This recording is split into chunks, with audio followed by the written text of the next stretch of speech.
क्या आपको दौरान सफर बहुत ज्यादा सर चकराता हो, आपका दिल घबराता हो या हमला खवातीन में उल्टी मतली कैफियत होती हो, तो उसके लिए आप नेविडॉक्सिन टैबलेट अपने डॉक्टर की प्रिस्क्रिप्शन से यूज कर सकते हैं।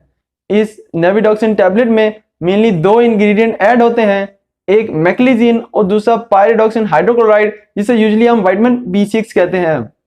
ये मैक्लिजीन असल में non selective first generation antihistamine H1 antagonist है और ये एंटी इमीटिक भी है, यानी आप में जो इमिसिस उल्टी मतली कैफियत होती है उसको कंट्रोल करता है, और एंटी वर्टिगो यानी आपका जो सर चकराता है उसको भी कंट्रोल करता है, और ये एंटी कोलिनर्जिक एक्शन को भी परफॉर्म करता है।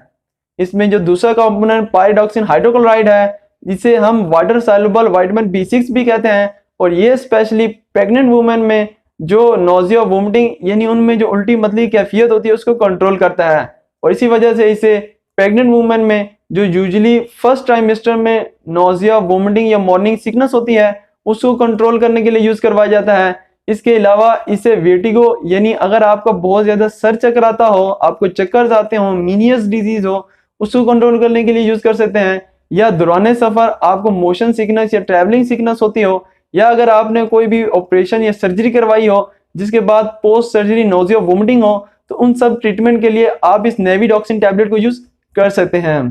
अब इसके मोड ऑफ एक्शन को डिस्कस कर लेते हैं, लेकिन उससे पहले जरा हम जो नोजिया और वोमिटिंग की फिजियोलॉजी है उसको अंडरस्टैंड करते हैं। तो हम जानते हैं कि जो हमारी नोजिया और वोमिटिंग है वो कंट्रोल होती है हमारे ब्रेन में मौजूद वोमिटिंग सेंटर से, और जब इस वोमिटिंग सेंटर पे chemo receptor trigger zone CTZ या NTS न्यूक्लियस ट्रैक्टिस सोलिटैरिस से इंपल्सिस आती हैं, तो ये इंपल्सिस एक्टिवेट करती हैं हमारे वोमिटिंग सेंटर को, और जब वोमिटिंग सेंटर एक्टिवेट होता है तो ये इंड्यूस करवाता है नोजिया और वोमिटिंग को। और इन कीमो रिसेप्टर ट्रिगर जोन और न्यूक्लियस ट्रैक्टिस सोलिटैरिस पे H1 रिसेप्टर्स मौजूद होते हैं, और जब इन H1 रिसेप्टर से हिस्टामिन आके बाइंड होती है तो ये आगे सिग्नल सेंड करते हैं वोमिटिंग सेंटर को, जिससे कि वोमिटिंग सेंटर एक्टिवेट होता है और आप में नोजिया वोमिटिंग होती है।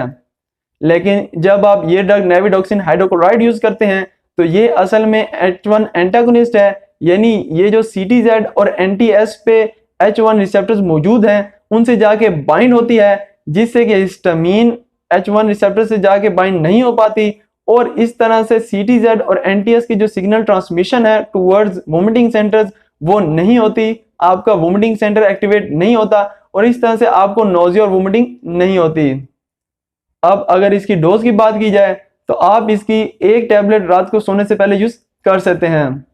अगर इसके साइड इफेक्ट्स की बात की जाए तो चूंकि ये सेंट्रली एक्ट करती है तो इससे आपको ड्राउजीनेस यानी आपको गुनूदगी हो सकती है, आपको ब्लर विजन हो सकता है, और ये एंटीकोलिनर्जिक एक्शन को भी परफॉर्म करती है, जिससे कि आपको ड्राई माउथ हो सकती है, कॉन्स्टिपेशन हो सकती है, और आपको डिस्पनिया भी हो सकता है। तो अगर आपको मेरी वीडियो अच्छी लगी हो तो मेरी इस एफर्ट को अप्रिशिएट जरूर कीजिएगा। अपना और मेरे यूट्यूब चैनल का जरूर ख्याल रखिएगा। अल्लाह हाफ़िज़।